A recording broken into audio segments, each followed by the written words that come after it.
পক্ষ থেকে আপনাদেরকে জানাই আন্তরিক শুভেচ্ছা এবং অভিনন্দন। পবিত্র মাহে রমজান উপলক্ষে আমি আজকে আপনাদেরকে সাবুদানার ডেজার্ট বানিয়ে দেখাবো। এটা অনেকটা স্বাস্থ্যের জন্য অনেক উপকারী খাবার এবং অনেক বাচ্চা দেখা যায় যে আপনার দুধ খেতে পছন্দ করে না, তাই এই জন্য আমি এইভাবে আপনার দুধ একটা ডেজার্ট বানিয়ে বাচ্চাদেরকে দেন, তাহলে বাচ্চারা অনেক আকর্ষণীয়ভাবে এটা খেয়ে নিবে।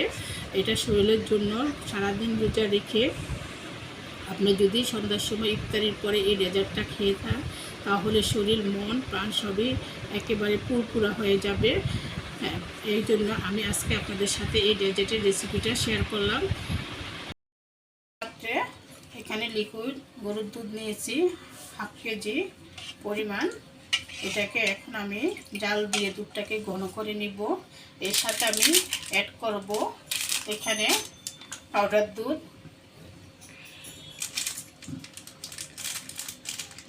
এর সাথে আমি অ্যাড করবো পাউডার দুধ মেজারমেন্ট কাপে 4/1 কাপে 1 কাপ পরিমাণে। এর সাথে আমি চিনি দিয়ে দিব 4/1 কাপে 2 চামচ পরিমাণে। এখানে মিষ্টিটা যে পরিমাণে খাবেন চিনিটা ওই পরিমাণে অ্যাড করবেন।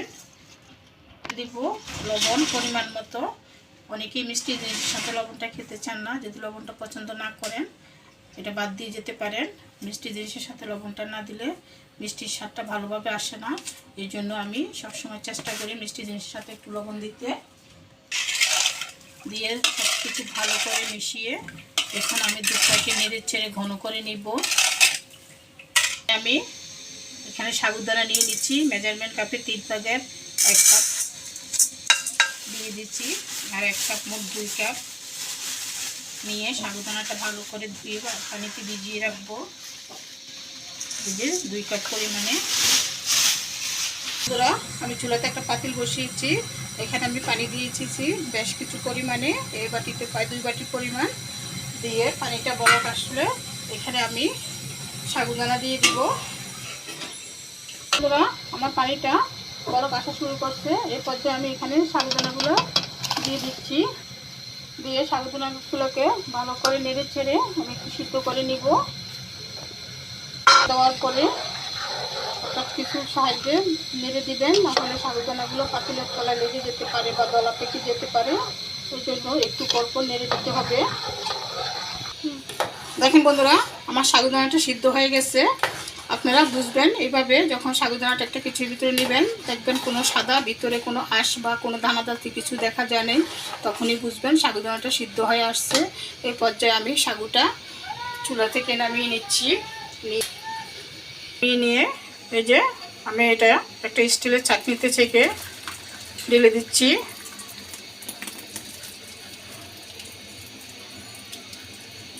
ভালো করে ধুয়ে নিব।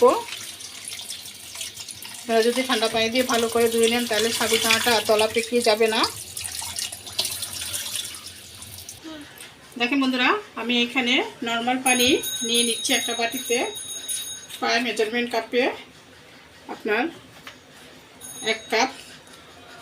এখানে আমি এগার পটেরটা আলাদাভাবে গলিয়ে তারপরে আপনার দুধের সাথে অ্যাড করব। আমি আজকে সাবুদানার ডেজার্ট তৈরি করতেছি। যে আমি দিয়ে দিছি এখানে টিস্পুন 1 চামচ, আর 1 চামচ দিয়ে দিব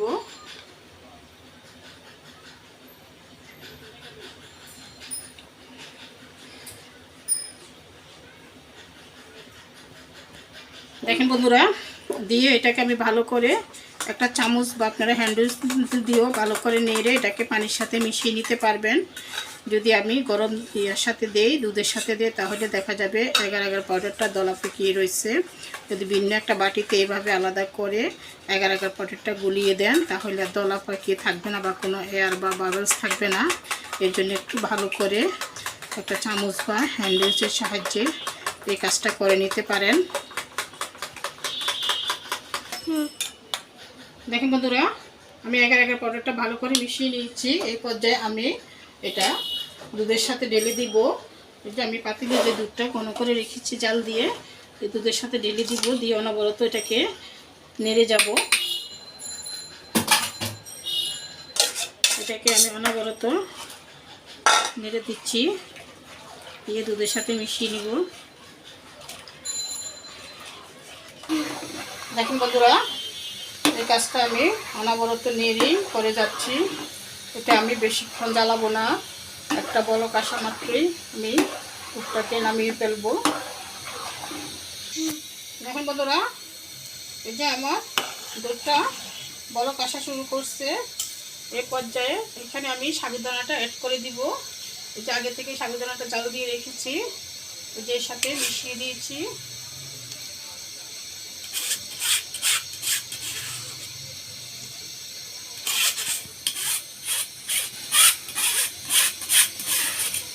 দিয়ে এটাকে আমি ভালো করে নেড়ে মিশিয়ে নিব দুধের সাথে।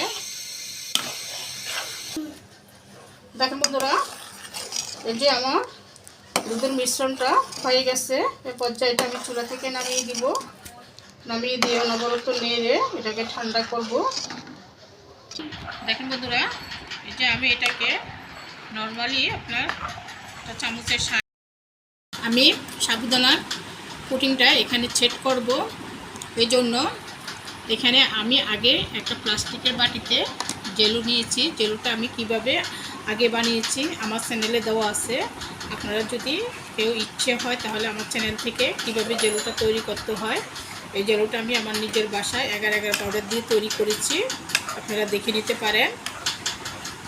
এই পর্যায়ে এখানে আমি সাবুদানাগুলো দিয়ে দিচ্ছি।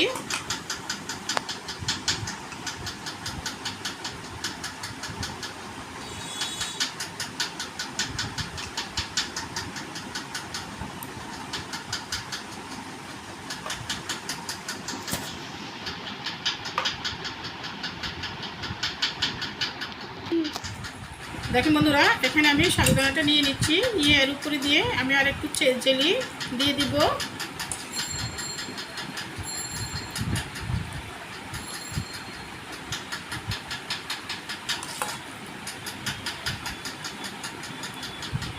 দিয়ে এটাকে আমি আলতো হাতে ভালো করে একটু জেলিটাকে চারপাশে লাগিয়ে দিচ্ছি।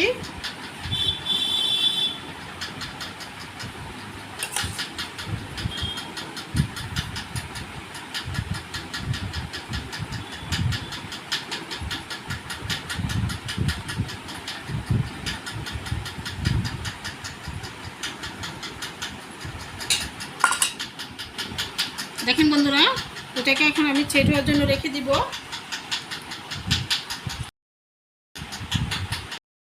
রেখে দিব 6 থেকে 7 ঘন্টা, কারণ এখানে আমার বাটিটা একটু মোটা হয়েছে, তো এই জন্য একটু বসতে সময় লাগবে। পরে 6 ঘন্টা পরে ফেরত আসছি। হ্যালো ভিউয়ার্স, দেখেন আমার সাবুদানার ডেজার্টটা দেখতে কতটা সুন্দর এবং আকর্ষণীয় হয়েছে। এটা অনেকটা নরম এবং তুলতুলে থাকে। এই যে এটাকে আমি এই যে আপনাদেরকে কেটে দেখাচ্ছি, এটা কতটা নরম। এটা খেতে অনেক সুস্বাদু হয়।